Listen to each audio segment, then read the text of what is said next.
এখানে একটা প্রশ্ন দেওয়া আছে x ইকুয়াল টু এত হলে 1/x এর মান কত। আমরা এই অঙ্কটা না করে যদি এমসিকিউতে আসে তাহলে জাস্ট 5 সেকেন্ডে এই ম্যাথটা খুব ইজিলি কি করতে পারি, সমাধান করতে পারি। সেই জিনিসটাই আজকের ক্লাসে আমরা কি করব দেখব। দেখো আমাদের এখানে বলা হয়েছে x ইকুয়াল টু √5 প্লাস √3 হলে, অর্থাৎ দেখো এখানে মাঝখানে কি আছে, প্লাস আছে। প্লাস থাকলে একটা সূত্র, মাইনাস থাকলে আরেকটা সূত্র, বেশি কিছু না, একদম ইজি।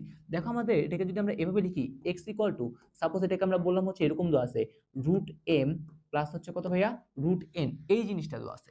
আমাদের এই জিনিসটা থেকে বের করতে হবে 1/x এর মানটা কত সেইটা। তো তুমি কি করবা, সবার আগে একটা দাগ দিবা, ভাগ করলাম। এবার কি দিব, এবার হচ্ছে এই যে রুটের ভিতরে যে দুইটা সংখ্যা আছে না, নিচে আগে সেই দুইটা সংখ্যা লিখে দিবা, m আর এটা হচ্ছে কত, n।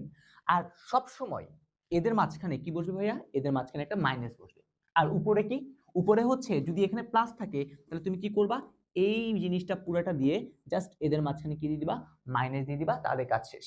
তাহলে এখানে যদি প্লাস থাকে তাহলে এখানে হচ্ছে মাইনাস, আর নিচে সবসময় জন্য ফিক্সড, এখানে যে রুটের ভিতরে যে দুটো সংখ্যা আছে তাদের মানটা লিখে জাস্ট মাইনাস করে দিবা। ওকে, সেম ভাবে আমাদের যদি এবার প্লাসের মাইনাসের মানটা দেওয়া থাকে, অর্থাৎ ফর্মেটটা যদি এরকম হয় x equal to √m minus যদি কি হয় √n হয়, তাহলে এইখান থেকে আমরা 1/x কিভাবে বের করব, জাস্ট প্রথমে বললাম দিবা, দিলাম, তারপরে এই যে m, তাহলে আগে আমরা m দিব, মাইনাস, তারপরে এখানে যেহেতু n আছে তাহলে n দিব, এটা সবসময়ের জন্য ফিক্সড। এবার উপরে জাস্ট চেঞ্জ হয়, মাইনাস থাকলে প্লাস দিতে হবে, তাহলে কি হবে √m প্লাস হচ্ছে কত ভাইয়া, √n। ওকে, একদম ইজি। তাহলে এবার চলো আমরা একটু ম্যাথগুলো একটু সলভ করার চেষ্টা করি। আমাদের এখানে যে ম্যাথগুলো আছে সেগুলো সলভ করি। যেমন x ইকুয়াল টু এত হইলে 1/x এর মান, তাহলে এখন এই সূত্রটা যদি আমরা ফালাই তাহলে কি লিখতে পারি, দেখো তো এখানে আমাদের সবার আগে কি করতে হবে, ভাগ দিতে হবে, দিলাম।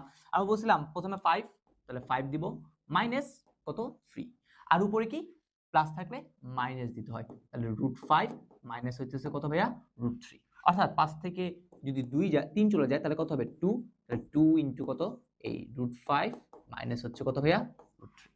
ওকে, তাহলে আমরা যদি আরেকটা যদি তোমাদের দেখাই দিই, তাহলে মাইনাস 2 আছে, তাহলে কি বলছিলাম ভাইয়া, নিচেকে নিচে হচ্ছে সবসময় ওই যে বর্গের মূলের মধ্যে যেটা আছে, তাহলে 5 আর এটা হচ্ছে 3, আর এখানে সবসময় কি মাইনাস।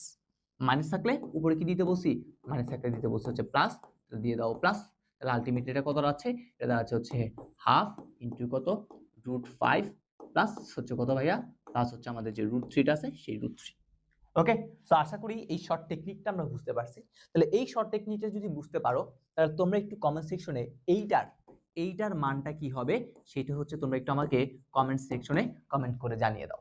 এরকম অসংখ্য শর্ট ট্রিক্স এবং টেকনিক সমৃদ্ধ ক্লাস কিন্তু আমাদের সমীকরণ একাডেমি যে ফেসবুক পেজ রয়েছে এবং যে ইউটিউব চ্যানেল রয়েছে সেখানে কিন্তু আমরা আপলোড করছি।